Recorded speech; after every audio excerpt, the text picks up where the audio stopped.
Here's a bit of an update on the tires. I'm now at 234,000 miles on my truck, and this is one of the rear tires here. You can kind of see the tread depth, see how it's worn right there. And so tires are mainly about like that, you know, they're about like this. As far as the wear on the other tires, seems like it's wearing a bit much here, and you see that the siping is kind of gone by now. The one issue here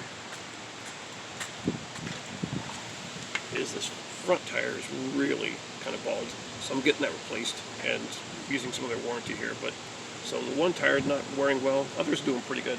But that's the update at 234,000 miles. And here's the brand new tire.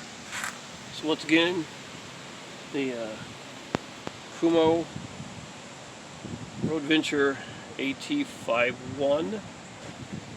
There's that brand new tread. And so,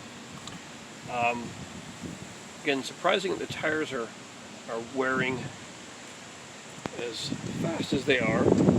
That's just how it goes. So here's another one of the ones that were already on there. And there wasn't a whole lot of siping to begin with. So anyway, the tread was not crazy aggressive, but so far it's been certainly good for my purposes, which are mainly on the road, but of course some good off-road as well. But we'll see how they do with some more mileage.